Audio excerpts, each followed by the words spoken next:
안녕하세요. 염창환입니다. 이번 시간에는 비타민C와 감염질환에 대해서 설명해 드리겠습니다.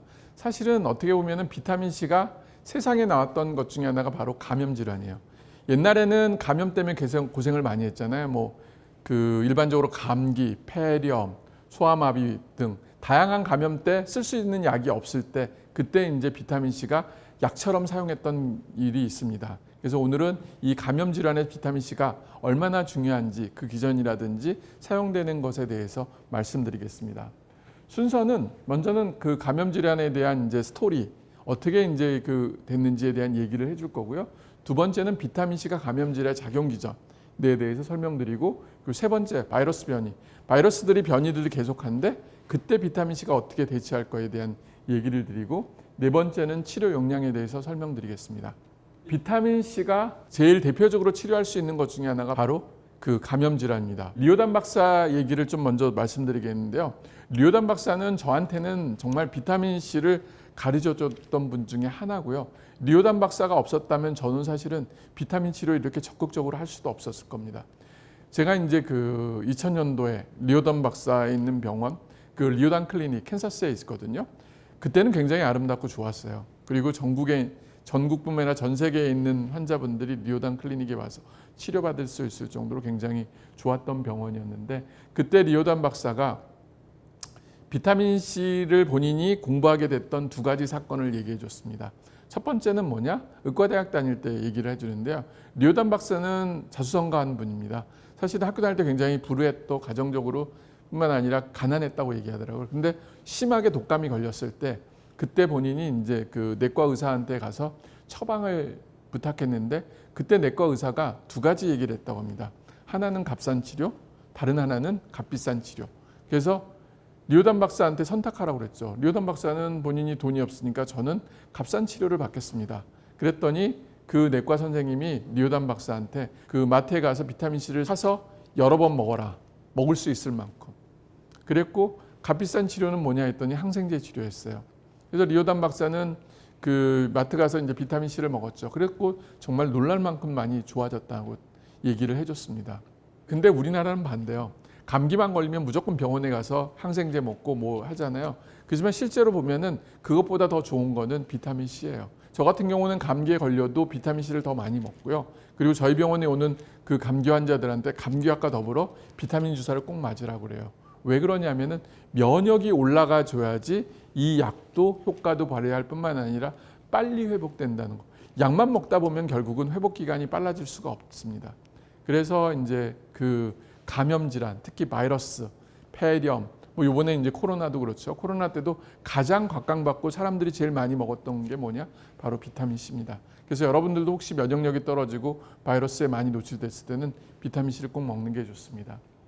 역사적으로는 1949년 미국 소아마비가 유행할 때가 있습니다. 이때 그 소아과 의사인 클레너 박사가 그 고용량의 비타민을 그 소아마비 아이들한테 처방을 했어요. 그 어떨 때는 주사도 놓고 어떨 때는 경구로 줘서. 그래서 놀랄 만큼 이렇게 좋아졌어요. 근데 이제 1950년도에 사비 박사가 소아마비 백신을 개발하면서 소아마비 환자가 확 줄었죠. 백신은 정말 좋은 거 맞습니다. 질병을 예방하는데. 그렇지만은 비타민C도 백신만큼의 효과는 없지만은 내 몸의 면역력을 올리기 때문에 꾸준히 먹는 거는 무조건 도움이 됩니다. 그리고 1970년도에 라이너스 폴링 박사가 감기 등의 바이러스 질환에 비타민C가 탁월한 효과가 있다는 것을 발표를 했어요. 그리고 폐렴, 간염, 소아마비 바이러스, 뇌수막염, 대상포진, 수두 등 다양한 그 세균성 질환에도 도움이 된다고 얘기를 했습니다. 그래서 사실은 라이너스 폴링 때문에 미국에 있는 많은 사람들이 비타민C를 즐겨 먹기 시작했죠. 그때가 이제 70년대, 80년대고 저희는 2000년도에 그 서울대 이황재 교수님께서 나오셔갖고 아침마당에 비타민C를 먹으면은 다양한 질병을 예방한다고 해갖고 한때 그게 그 비타민C가 품절이 됐던 시기가 있었잖아요. 그만큼 비타민C는 우리 몸의 건강을 유지하는데 꼭 필요한 것 중에 하나입니다. 그리고 최근에는 대상포진 환자에게 초기부터 비타민C를 투여하게 되면 대상포진으로 인한 그 신경변성 통증을 예방해 준다는 논문들이 나오고 있습니다. 그렇기 때문에 일반적으로 어떤 질병이 걸리면 결국은 현대의학, 항생제 또는 항바이러스제를 쓰는 건 맞아요. 그와 더불어 비타민 C를 주게 되면은 백혈구가 좋아지기 때문에 NK, T세포, B세포들, 대식세포들이 좋아지기 때문에 훨씬 더 치료 결과들이 좋아지는 것은 맞습니다. 그래서 내가 감기에 걸릴 때 항생제 먹는 것보다는 오히려 저는 비타민 C 먹는 거를 추천을 합니다. 크레너 박사가 이제 한 논문에 이제 기고를 했는데 뭐라고 했냐면은 급성인 경우 비타민 C가 적절한 용량으로 규칙적으로 투여된다면 곧 회복될 것입니다. 48시간 동안 4에서 6시간마다 주사로 kg당 250에서 400mg을 투여하고 경구로 가능한 만큼 투여하면 소아마비는 96시간 이내에 완치될 수 있습니다. 제발 누가 시도라도 좀 해주기를 간곡히 부탁합니다. 이때는 약이 없었어요. 그렇기 때문에 실제로 어떻게 보면은 비타민 C를 먹고 좋아졌던 경우들이 많습니다. 그렇지만은 이게 이제 우리가 보통 말하는 현대의학에서 인정한 RCT 연구가 없기 때문에 인정을 안 하죠. 근데 RCT 연구라는 거는 제약회사가 돈을 내야 되는데 어떤 제약회사도 비타민 C 때문에 인삼 연구한다면 돈을 안 냅니다. 그러다 보니까 RCT 연구들이 안 되다 보니까 현대의학에서 인정을 못 받고 있는 거죠. 비타민 C가 이제 감염 질환에 이제 작용하는 기전들은 굉장히 많습니다. 그 중에 이제 대표적인 것들을 보겠습니다. 첫 번째는 인터페론이에요.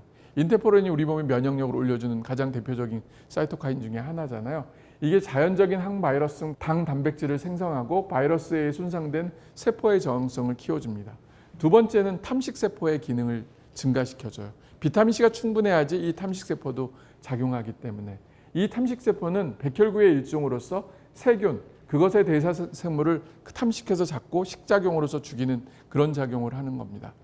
그리고 세 번째는 백혈구 내에 비타민 C 농도가 증가하는, 그래서 면역 기능에 관여하는 세포들은 비타민 C가 혈중 농도보다 80배 이상 많으며 염증이 생기는 부위로 얘네들 2등이 돼요. 백혈구가 제대로 기능할 때는 비타민 C가 충분히 가져야 돼요. 호중구뿐만 아니라 림프구 등 다양한 세포에 비타민 C가 갔음으로 인해서 그 바이러스, 암세포 그리고 그 세균들은 이런 거를 잡아 죽일 수가 있어요. 근데 만약 그 백혈구 내에 비타민 C 농도가 없다면은 결국 이 백혈구가 제대로 기능을 못 한다는 거죠. 네 번째는 세포맥의 면역 반응을 증가시킵니다. 이 세포맥의 면역 반응은 T 림프구를 말하면 이는 감염균이 들어올 때 활성화가 돼요. 꼭 감염균뿐만 아니라 암세포도 결국은 이 T세포가 주로 관여를 하는 거죠. 다섯 번째는 사이토카인 생성을 증가시킵니다. 이 사이토카인은 특정 백혈구에 의해서 분비되는 항체가 없는 단백질이면서 이 그 면역 반응에서 세포 간 매개체로 작용하기 때문에 이제 도움이 되는 거고요. 여섯 번째는 다양한 T 림프구 괴사를 억제해서 이 T 림프구가 그 T세포가 계속적으로 작동할 수 있게 도와주는 게 바로 비타민 C입니다. 일곱 번째는 탐식세포에 의해서 그 NO라고 하죠. 이제 그 생산이 증가시키는데 이 NO는 백혈구에서 많은 양이 생성되며 침습적인 세균들을 죽일 수 있는 물질 중에 하나입니다. 그리고 여덟 번째는 T하고 B 림프구 분할을 촉진시켜서 면역을 올려주는 거고요. 그리고 아홉 번째는 뉴라미다아제를 억제시키는데 일부 병원균과 바이러스는 이 뉴라미다아제를 이용하여 점액으로부터 파괴되는 것을 막습니다. 이 병원균이 다른 거를 파괴하는 걸 막아주는 데 효과가 있는 거죠. 그리고 열 번째는 항체 생성과 보체 활성을 증가시켜서 이제 면역을 또 올려주는 거죠. 좋은 항체 기능이 감염과 독소들을 없애주는 것은 이미 알려진 사실인 거고요. 그리고 11번째는 NK세포 활성화. 이 NK세포 내에도 그 SVCT2가 많을 때 비타민 C가 들어가서 이제 작용을 하는 거잖아요. 그래서 활성화시키고 NK세포는 작은 인프로서 암세포를 직접 죽이는 기능을 합니다.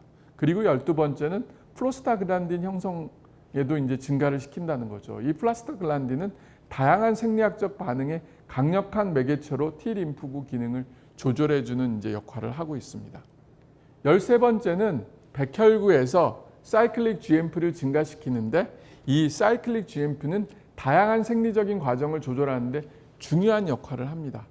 그리고 14번째는 과산화수 생성과 작용을 증가시켰는데 과산화수 자체가 결국은 세균을 죽이는 효과도 갖고 암세포도 죽이잖아요. 그런 작용을 합니다. 그리고 15번째는 히스타민 분비를 감소시켜줘요. 비타민 C의 항히스타민 효과는 국소적인 이제 히스타민이 들면 염증들이 많이 생기고 알러지도 많이 생기잖아요. 그거를 이제 막아주고 보호해주는 역할을 하고 있는 게 바로 비타민 C입니다. 16번째는 활성산소 감소. 그 활성산소로 인해서 여러 가지 우리 몸의 면역이라든지 이런 게 떨어지고 정상적인 문제점들이 오는데 비타민C는 항산화 작용을 해서 이 활성산소를 억제해주는 그런 작용을 합니다. 17번째는 그 비티지역인 면역 증강과 백신의 효과도 증가시킵니다. 실제로 백신을 맞는 분들이 비타민C를 같이 먹게 되면 면역 효과도 증가된다고 되어 있습니다. 그리고 18번째는 점맥 분해를 효과가 있는데 비타민C는 끈적끈적한 분비물을 분해하고 감염에 대한 면역 기능이 증가되어 있습니다. 사실 암 환자 중에 이제 뮤신 타입이라고 해서 점액성 이제 암 환자분들이 있어요. 그분들한테도 이런 것들이 도움이 될 수가 있는 거고요. 19번째는 세균 세포 표면의 변화를 유도시켜서 이 세균들을 더 잘 죽이게 이제 도와주는 게 바로 비타민C입니다. 이외에도 여러 가지 이제 작용이 있지만은 이게 가장 대표적인 거고 그 면역을 올려주고 세균이라든지 바이러스를 죽이는 대표적인 영양제라고 이제 생각하시면 됩니다. 바이러스는 계속적으로 변이를 통해서 살아갑니다. 그래서 비타민C를 한 번에 많은 영양을 먹는 것보다 분해해서 나눠서 먹는 것을 추천하고요. 특히 감기 어떤 바이러스에 노출됐을 때는 비타민C를 그 고용량을 시간별로 계속 먹는 것을 추천합니다. 그러다 보면은 뮤테이션을 잡아줄 수 있기 때문에 그렇습니다. 그리고 비타민C 농도가 높을수록 탐식세포 내 세균수를 죽이는 것도 훨씬 더 증가하는 것을 보여줍니다. 치료 용량은 어떻게 되냐? 이 치료 용량은 그 미국에 있는 캐스카터라는 분이 이제 제시한 건데 감기에 걸릴 때 하루에 30g 먹으라고 하고요. 심한 감기는 60g, 인플루엔자는 뭐 100g 이렇게 해서 막 많은 용량을 먹으라고 하는데 실제로 저렇게 먹기는 되게 힘들어요. 기본적으로 어떤 감기라든지 몸이 안 좋고 바이러스나 세균에 감길 때는 비타민C를 많이 먹는 게 맞고요. 최근에는 근데 주사로 대부분 맞기 때문에 이렇게까지 먹을 필요는 없습니다. 그리고 한 번에 많이 먹는 것보다 이렇게 나눠서 먹는 거를 더 추천하고 있습니다. 진료실에서 많은 분들이 원장님은 어떤 비타민C를 먹냐는 얘기를 많이 해요. 유튜브에서도 물어보고 뭐 질문들 그렇게 하죠. 저는 사실은 영국산 DSM 파인 파우더를 갖고 이 메가비타민을 오랫동안 그동안 먹어왔습니다. 그러면은 비타민의 종류에 따라서 어떤 특징이 있는지를 한번 설명해 드릴게요. 첫 번째, 천연 비타민, 합성 비타민 이런 얘기를 합니다. 그 천연 비타민이라는 거는 과일과 채소를 통해서 직접 먹었을 때 이제 천연 비타민이라고 해갖고 제품으로 나온 거는 천연 추출물 비타민이고 실제 거기 1g이면은 그거에 있는 비타민 양은 굉장히 적어요. 일반적으로 한 200mg 정도 들어있고 나머지 800mg은 결국은 다른 부용물 같은 개념이기 때문에 저는 사실은 이제 합성 비타민을 더 추천하고 그 중에서도 이제 영국산 DSM을 추천을 합니다. 그 다음에 이제 알약과 분말을 얘기하는데 알약보다는 분말이 확실히 좋아요. 근데 알약은 먹기가 편하다는 게 이제 그 장점 중에 하나죠. 근데 이제 분말 중에서 크리스탈하고 파인 파우더가 있는데 저는 파인 파우더를 더 추천을 합니다. 왜? 그 흡수나 이런 것들이 더 좋기 때문에 이제 저는 그렇게 하고 오랫동안 그걸 먹어왔습니다. 그 외에 이제 비타민으로 말하면은 중성 비타민이 있는데 속이 쓰리시는 분들이 이제 중성 비타민을 많이 먹어요. 근데 중성 비타민에는 나트륨이라든지 칼륨이나 다른 그 미네랄이 섞여 있기 때문에 많은 양은 못 먹어요. 그래서 하루에 한 알이나 두 알 정도 속 쓰린 사람들이 먹는 게 바로 중성 비타민. 그리고 대부분은 음식과 같이 먹으면은 크게 비타민 C가 속 쓰리거나 그러지는 않습니다. 근데 일부 환자분들은 또 속 쓰린 분들이 있으면 그런 분들은 어쩔 수 없이 중성 비타민을 먹고 그 다음에 이제 발포 비타민이죠. 물에 녹아서 이제 유명한 게 발포 비타민인데 이거는 사실은 음료수 같은 개념이에요. 왜 그러냐면 여기에는 나트륨 함량이 굉장히 많더라고요. 그래서 한 연구 결과에 의하면은 이 발포 비타민을 많이 먹었을 때 고혈압 발생률이 증가한다고 되어 있습니다. 그 외 최근에 이제 그 리보조말 비타민 C 얘기를 많이 합니다. 실제 리보조말 비타민 C에는 이제 그 비타민 C, 분말 비타민 C보다 흡수율이 조금 더 좋다고는 되어 있지만은 함량이 적어요. 왜 그러냐면은 결국은 이 그 비타민 C하고 리보점이라는 기름을 같이 오일을 섞어서 이제 들어오는 거죠. 근데 우리가 비타민 C를 먹는 거는 고형량의 고함량의 비타민 C를 먹으려고 하기 때문에 그렇지. 그러면은 그 함량의 차이에 따라서 비타민 C가 이 리보점이 더 좋을까? 그렇지는 않다는 거죠. 그래서 제가 20년 이상 먹고 있는 거는 바로 영국산 파인 파우더 DSM 제품을 먹고 있고 제품은 이 메가비타민 C를 먹고 있습니다. 근데 어떤 비타민 C를 먹어도 좋습니다. 그 먹으면 먹은 만큼 효과는 있기 때문에 그렇고 제가 먹는 거는 이런 걸 얘기를 해드리는 거고 비타민 C는 비타민 중에 왕입니다. 왜 그러냐면은 다른 비타민은 부족해도 사람이 죽지를 않아요. 근데 비타민 C만큼은 부족하면 사람이 죽습니다.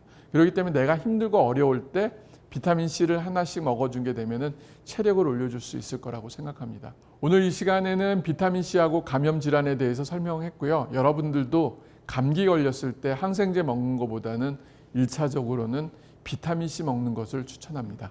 네, 감사합니다.